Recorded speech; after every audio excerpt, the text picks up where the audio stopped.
दोस्तों, welcome back to my channel that is SRS classes.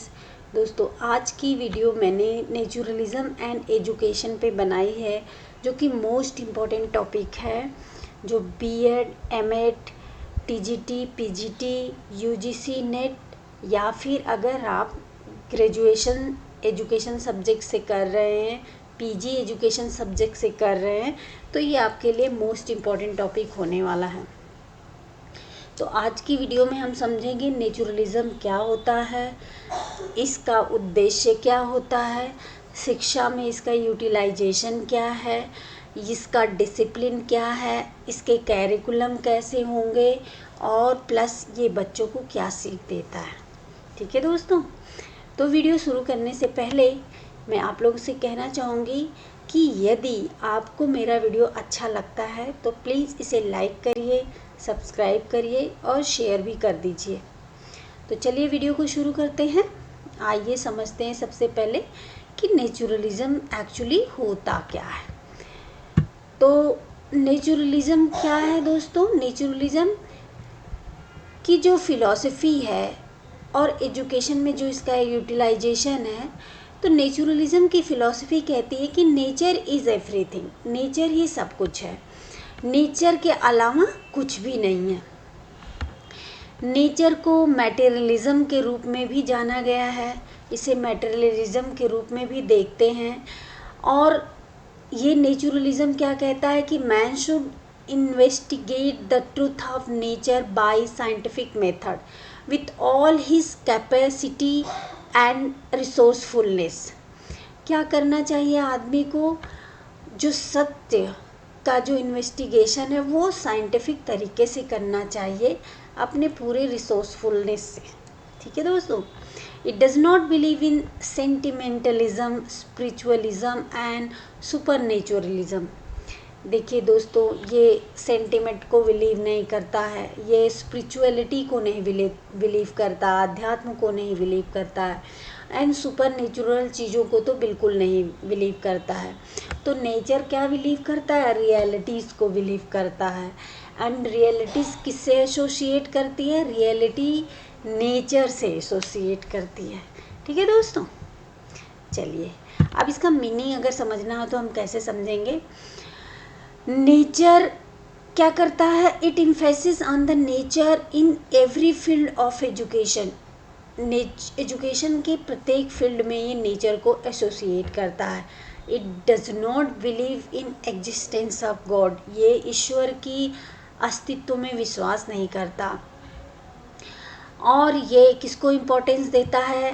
ये importance देता है मैटर को, तत्व को और फिजिकल वर्ल्ड को। जो प्रेजेंट टाइम में वर्ल्ड दिखाई दे रहा है, विश्व दिखाई दे रहा है, संसार दिखाई दे रहा है, उसमें ये विश्वास करता है, उसकी महत्ता में विश्वास करता है। इसकी फ़िलॉसफी क्या है? इसकी फ़िलॉसफी क्या कंसीडर करती है? इसकी फ़िलॉसफी ये कंसीडर करती है कि नेचर एज एवरीथिंग, नेचर ही सब कुछ है, एंड स्पिरिट की एग्जिस्टेंस को डिनाई करता है। ये आत्मा के एग्जिस्टेंस को डिनाई करता है, गॉड के एग्जिस्टेंस को डिनाई करता है। तो आई होप आप लोग समझ गए उनकी मीनिंग क्या है। ये सराउंडिंग नेचर घूमता है एंड गॉड के एग्जिस्टेंस को, सुपर नेचुरल चीज़ों को क्या करता है? डिनाई करता है। इसके कुछ दोस्तों, इसके कुछ प्रोटागोनिस्ट भी हैं जो नेचुरलिज्म को बढ़ाने में मदद किए। तो जे रूसो का नाम आप लोग जानते ही होंगे, ये चैम्पियन ऑफ द नेचुरलिज्म थे। इनके अलावा अरस्तु, Comte, Bacon, Darwin, Huxley, Spencer, Tagore, Pestalozzi and Froebel भी नेचुरलिज्म में विश्वास करते हैं। दोस्तों, फ्रॉवेल का तो एक थियरी भी है, प्ले खेलो और सीखो, तो बीएड में है भी इसे, तो आप देख सकते हैं इसको। चलिए इसके बाद हम देखते हैं कि नेचुरलिज्म और क्या कर सकता है। नेचुरलिज्म की डेफिनेशंस कुछ दी गई हैं, जिसे आप कहीं से भी किसी बुक से पढ़ सकते हैं। ये डेफिनेशंस जितनी भी होती है दोस्तों, वो इसके एम को, किसी भी टॉपिक के एम को और उसकी मीनिंग को ही प्रॉपरली अप्लाई करता है, एक्सप्लेन करता है। तो यहाँ पर भी इसकी हॉकिंग्स की डेफिनेशन है अबाउट नेचुरलिज्म कि क्या है ये। मेटाफिजिक्स है which consider nature as the whole reality, nature को ही पूरी रियलिटी मानता है। और ये क्या करता है, सुपर नेचुरल चीज़ों को और दुनिया की किसी भी चीज़ों को क्या करता है जो एग्जिस्ट नहीं करती, जिसमें हम बिलीव करते हैं, उसको डिनाई करता है। ठीक है दोस्तों, तो आप डेफिनेशन पढ़ लीजिएगा कहीं से भी किसी बुक से, that is not more important. आप देखिए कि इसका फॉर्म ऑफ द नेचुरलिज्म क्या है, इसके फॉर्म्स क्या क्या हैं, इसके टाइप्स क्या क्या हैं, नेचुरलिज्म को किन और आधारों से हम अंडरस्टैंड कर सकते हैं। तो इसका एटोमिस्टिक फॉर्म होता है जो एटम से रिलेटेड होता है, साइंटिफिक नेचुरलिज्म होता है जो साइंस से रिलेट करता है, मैकेनिकल नेचुरलिज्म होता है जो टूल्स से रिलेट करता है, historical naturalism, physical naturalism and biological naturalism. ठीक है दोस्तों, ये अलग अलग प्रोटोगनिस्ट भी हैं इसके। तो अगर आपको डेप्थ में पढ़ना है तो वीडियो के अंत में हम जो लिंक देंगे उसको आप फॉलो कर लीजिएगा। अब देखिए इसके प्रिंसिपल्स क्या क्या हैं। ये क्या करता है, stress on physical environment which appear, जो दिखता है और जो फिजिकल है, जिसे हम टच कर सकते हैं, उस एनवायरनमेंट में ये बिलीव करता है।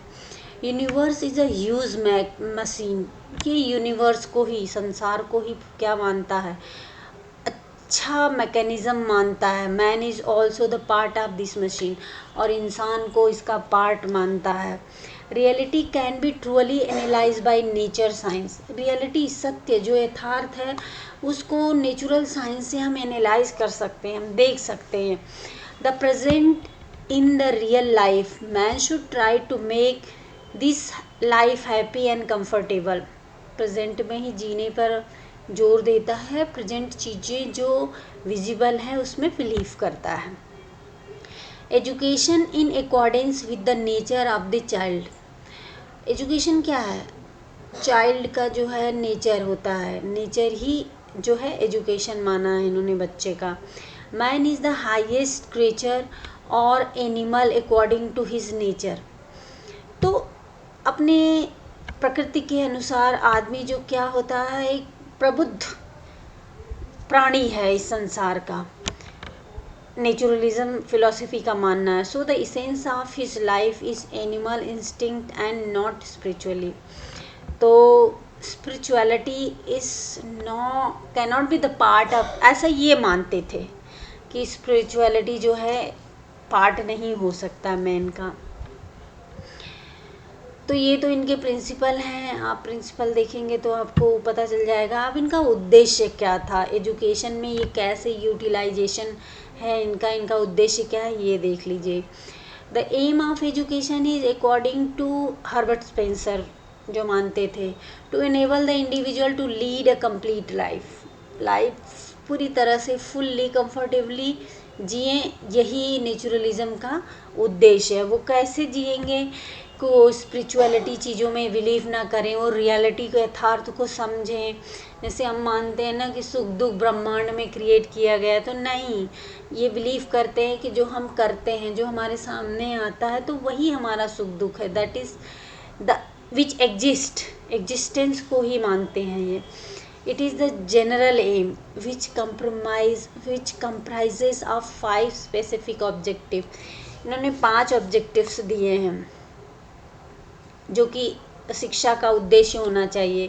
पहला तो सेल्फ प्रिजर्वेशन, कि आदमी को सेल्फ प्रिजर्वेशन होना चाहिए, सेल्फ प्रिजर्व होना चाहिए। दूसरा, securing the necessities of life, अपनी लाइफ की नेसेसिटीज़ को सिक्योर करके रखना चाहिए। अब ब्रिंगिंग चिल्ड्रेन की अपब्रिंगिंग पर ध्यान देना चाहिए बच्चों की।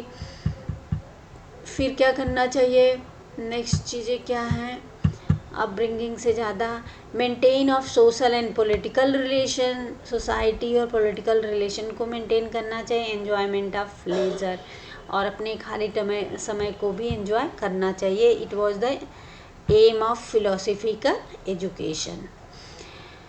ठीक है, अब इनका क्या कहना है, एम ऑफ एजुकेशन क्या है, sense are the gateway of knowledge. वो मानते हैं कि जो हमारी इंद्रियां हैं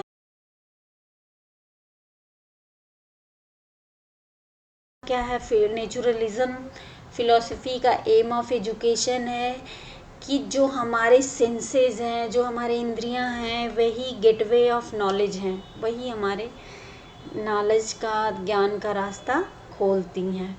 अब इनकी कुछ कैरेक्टरिस्टिक्स हैं दोस्तों जो हम देख लेते हैं।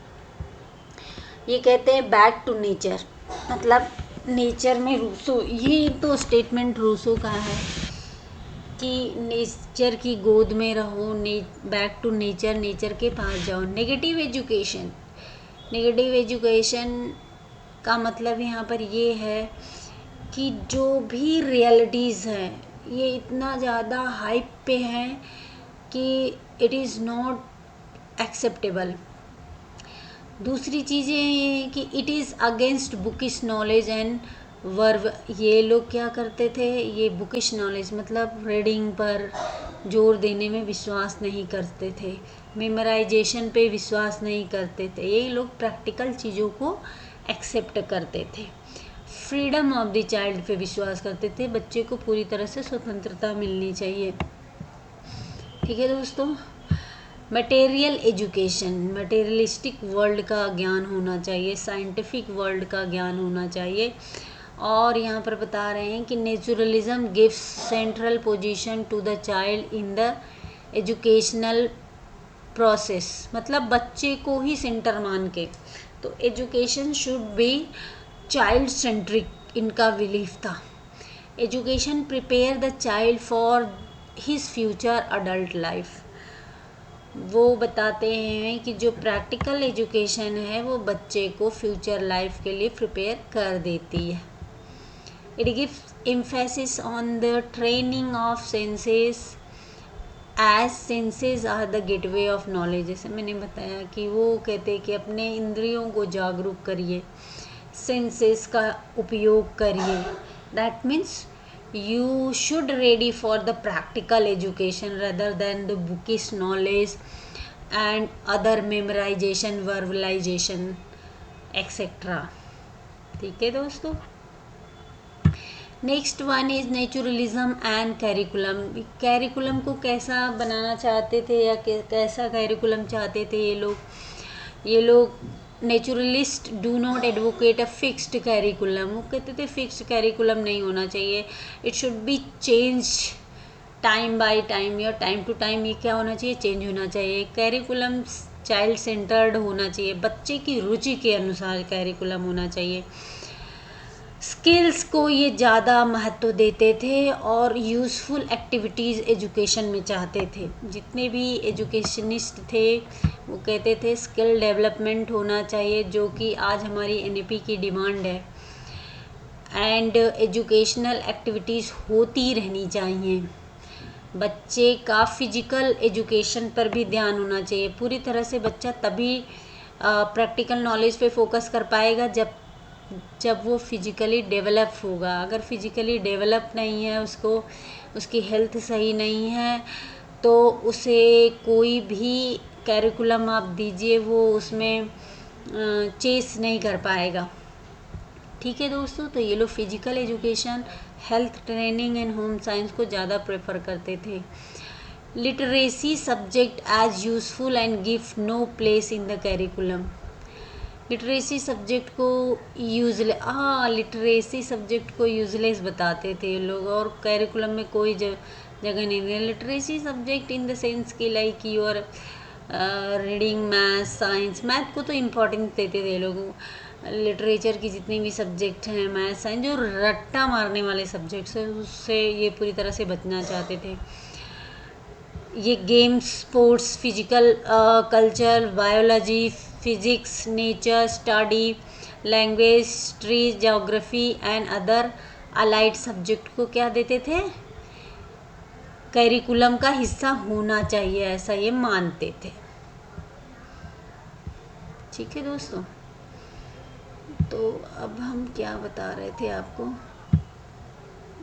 Active naturalism and curriculum. हम कुछ आगे बढ़ गए, लग रहा है ज़्यादा। नहीं, अच्छा, अब आता है नेचुरलिज्म में कैरिकुलम। अच्छा, ये तो मैं पढ़ा चुकी हूँ। Naturalism and method of teaching. Teaching method कैसा होना चाहिए, नेचुरलिस्ट ये बताते हैं। तो naturalism is a result against the old traditional bookish system of education. जो पहले हम देखिए वैदिक एजुकेशन था तो वहाँ पे मेमोराइजेशन प्रोसेस, प्रैक्टिकल एजुकेशन तो था बट मेमोराइजेशन प्रोसेस पे ज़्यादा ध्यान दिया जाता था। बुक का तो कोई लेना देना नहीं था वैदिक एजुकेशन में। बट नेचुरलिस्ट बिलीव करते थे कि bookish knowledge, old traditional education system से हमें बाहर आना चाहिए। डायरेक्ट एक्सपीरियंस विथ नेचर के साथ खेलो एंड एक्सपीरियंस लो, अनुभव के द्वारा सीखो, इंद्रियों के द्वारा सीखो। इंस्ट्रक्शन नेचुरलिस्ट वो क्या है कि आदमी एक बार क्या करता है, धक्के खाता है तो उसे खुद का ज्ञान जो मिलता है वो that is better than the knowledge getting from the book. ठीक है, तो उनका मानना ये था कि जो भी हम मॉरल एजुकेशन दे रहे हैं या कुछ इंस्ट्रक्शन टाइप की एजुकेशन दे रहे हैं, those kind of education but student should learn themselves. वो क्या करते थे, डिफरेंट मेथड ऑफ टीचिंग को फॉलो करना चाहते थे which is related to the interest of the education student. जो बच्चे के इंटरेस्ट से रिलेट करता हो, उसकी कैपेसिटी भी पता होनी चाहिए कि इंटरेस्ट तो कुछ भी हो सकता है लेकिन क्या बच्चे की कैपेसिटी है क्या कि वो उस टाइप का इंटरेस्ट रख रहा है। And aptitude of the child, और उसका एप्टीट्यूड क्या है। तो learning by doing, Froebel, Maria Montessori, heuristic method, direct method, ये सारे सिस्टम थे उनके टीचिंग के, पढ़ाने के। ठीक है दोस्तों, अब क्या बोल, इसमें भी ऑब्जर्वेशन एंड एक्सकर्शंस, मतलब आप अवलोकन करके देखिए, आप घूमने जाइए, वहाँ से जो सीखिए, मतलब tour and travel. Play method ये फ्रोवेल ने दिया था। लर्निंग थ्रू सेंसेस, अपने सेंसेस के द्वारा लर्न करिए। लर्निंग थ्रू पार्टिसिपेशन, तो group discussion and all which is again the part of the NAP 2020। तो ये सारी चीज़ें थी नेचुरलिज्म में। इसके अलावा भी और सारे मेथड्स थे, like naturalist adopt Dalton plan, kindergarten आप देखते ही हैं, excursion method, Montessori, Maria Montessori method था, experimentation so as to bring about natural. ये सारे मेथड इसलिए ये अडॉप्ट करना चाहते थे, ये सारे मेथड इसलिए अडॉप्ट करना चाहते थे ताकि बच्चे का जो डेवलपमेंट होना, उसकी कैपेबिलिटी, उसके एप्टीट्यूड और इंटरेस्ट के अकॉर्डिंग। ठीक है दोस्तों, तो चलिए अब नेक्स्ट स्लाइड्स देखते हैं। नेक्स्ट स्लाइड में नेचुरलिज्म एंड टीचर। अब जो नेचुरलिस्ट हैं वो टीचर को कैसे देखते हैं और किस रूप में चाहते हैं कि वो एजुकेशन का पार्ट बने। तो टीचर को एक सिंपैथेटिकली, अफेक्शनेटली फॉरवर्ड्स द चिल्ड्रेन, मतलब ऐसा व्यक्ति हो जो सिंपैथी, अफेक्शन बच्चे से रखे। नेचर को वो सुप्रीम टीचर मानते थे, स्वभाव को ही, नेचर को ही क्या करते थे, सुप्रीम टीचर है। टीचर क्या करे, बच्चे को सिर्फ ऑब्जर्व करे कि वो सही डायरेक्शन में जा रहा है नहीं जा रहा है, बच्चे को समझ के उसको ऑब्जर्वेशन की चीज़ें जो है अप्लीकेबल करे। स्टेज सेटर को उसको क्या करे, सुविधाएं प्रोवाइड करे, टीचर ऐसा होना चाहिए। और वो गार्डन, जैसे माली में एक गार्डनर नहीं होता है, वो देखभाल करता है फूलों की, कोई आके तोड़ ना ले जाए, समथिंग लाइक दैट। तो टीचर का रोल इस तरह से होना चाहिए, ऐसा नेचुरलिस्ट बिलीव करते थे। और डिसिप्लिन को कैसे लेते थे वो लोग, यहाँ पर डिसिप्लिन का मतलब है कि बच्चे को फुल फ्रीडम दीजिए सो दैट कि वो अपना डेवलपमेंट कर सके। तो कोई भी पनिशमेंट नहीं थी, पूरी तरह से फ्रीडम था। फ्री सोसाइटी होनी चाहिए, रूसो फ्री सोसाइटी के समर्थक थे, तो वो भी चाहते थे कि बच्चे को पूरी तरह से फ्रीडम मिलनी चाहिए। अब मान लीजिए कि जैसे कि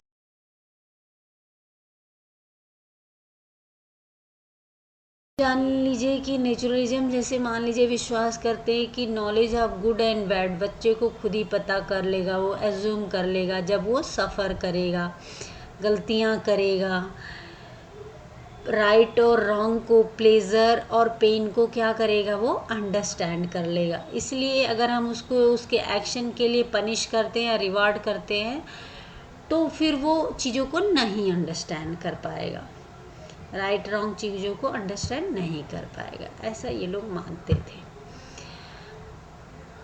अदर डिसिप्लिन इनकी थी कि ये पनिशमेंट बिल्कुल भी नहीं चाहते थे, जैसा मैंने आप लोगों को बताया। और अगर पनिशमेंट है भी, should be determined by the natural consequences of wrong deeds, तो नेचुरली पनिश हो जाएगा गलतियों के लिए। जैसे कि उन्होंने एग्जाम्पल दिया कि child breaks the window pane of his room, he should not be punish physically as Rousseau did imagine for Emile. तो ये इमाइल एक पुस्तक थी, इसमें एक बच्चा था, रूसो ने लिखी थी। तो अगर कोई बच्चा विंडो पैन तोड़ देता है तो क्या उसको पनिश करना चाहिए? तो रूसो मानते थे नहीं, उसको नहीं पनिश करना चाहिए, इसलिए कि अगली बार वो गलती नहीं करेगा। नेचुरलिज्म एंड स्कूल कैसा होना चाहिए, ऐसा ही मानते। School environment should be completely free, flexible and without any rigidity. School का एनवायरनमेंट फ्री होना चाहिए। तो स्कूल तो डिसिप्लिन में ही होते हैं मोस्टली, ये चाहते थे कि स्कूल नहीं, यूनिवर्सिटीज़ होनी चाहिए। It should be helpful for the free and natural development of the child. बच्चे को ज़्यादा रोक टोक नहीं होनी चाहिए, तो बच्चा अपने आप ग्रो करेगा, ऐसा ये लोग मानते थे। It should be situated in the lap of the nature for away from, तो स्कूल का एनवायरनमेंट भी ऐसा होना चाहिए जहाँ नेचुरल चीज़ें ज़्यादा हों, पेड़ पौधे ज़्यादा हों, जंगल जैसी स्थितियाँ हों, ये सारी चीज़ें होनी चाहिए, सो दैट कि बच्चा रियल नॉलेज गेन कर सके। There should not be any fix time table and ready dose of knowledge. तो ये फिक्स टाइम टेबल नहीं होना चाहिए कि आपका पहला पीरियड है आप हिंदी पढ़ेंगे, दूसरा पीरियड साइंस पढ़ेंगे, तो ये ऐसा इमेजिनेशन नहीं था। स्कूल का एनवायरनमेंट कैसा होना चाहिए, नेचुरल होना चाहिए। बच्चे का जब मन करे तब पढ़े, मन करे तो ना पढ़े, तो नेचुरल चीज़ों से, प्रैक्टिकल चीज़ों से, एक्सपेरिमेंटल चीज़ों से क्या करें, लर्न करें। School develops the feeling of self learning and self discipline, इसी से उसको फीलिंग ऑफ लर्निंग और डिसिप्लिन अपने आप समझ में आ जाएगी। It does not want to burden the child with examination का बर्डन भी ये बच्चों को नहीं देना चाहते थे।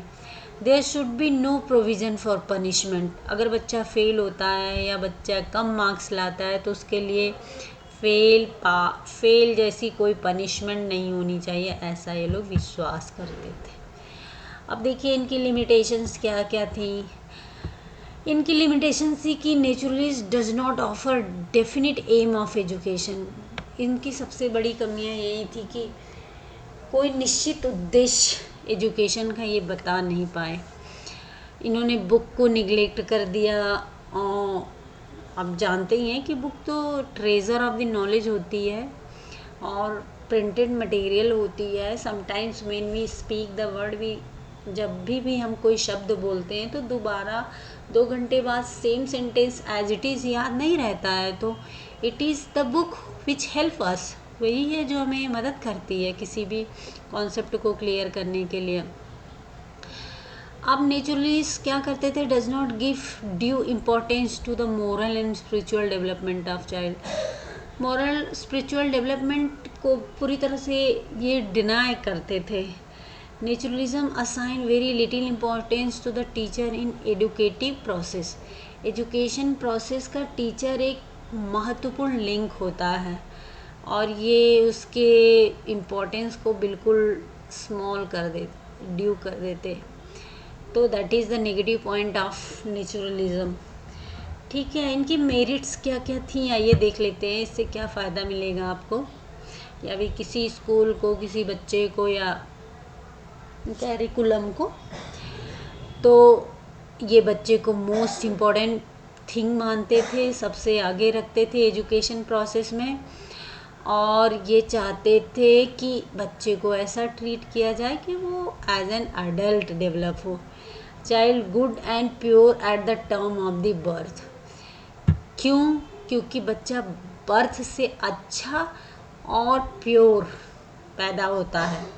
It motivate the child to acquire more knowledge in the natural environment. बिल्डिंगों से दूर नेचुरल इन्वायरमेंट में ये बच्चे को एडुकेट करना चाहते थे, इस पे फोकस करते थे। It consider nature as the best teacher in whose company the child learns better.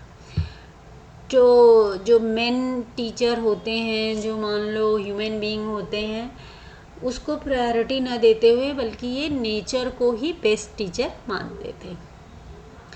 It prepare and encourages the child to engage in experimentation, discoveries and inventions. ये बच्चे को इस तरह से लर्निंग देना चाहते थे, इस तरह से टीचिंग लर्निंग प्रोसेस करना चाहते थे, सो दैट कि बच्चा एक्सपेरिमेंट में, डिस्कवरीज में और इन्वेंशन में अपने आप को व्यस्त रखे। It consider individual interest. ये क्या कर सकते हैं? बच्चे के इंटरेस्ट, एप्टीट्यूड और इंक्लाइनेशन, नीड्स एंड कैपेसिटी को क्या करते थे? जोर देते थे, और वो सोचते थे कि इसी के बेसिस पर किसी बच्चे का कैरिकुलम डेवलप किया जाए। तो आई होप कि नेचुरलिज्म फुल प्रोसेस में आपको समझ में आ गया होगा। ये आपको सारे BA, MA, TGT, PGT सारे एग्ज़ाम में आपको मदद करने वाला है, और आई होप कि मैंने बहुत ईजीएस्ट वे में पढ़ाया है, तो आप लोग इसको अप्रिशिएट भी करेंगे। Thank you so much.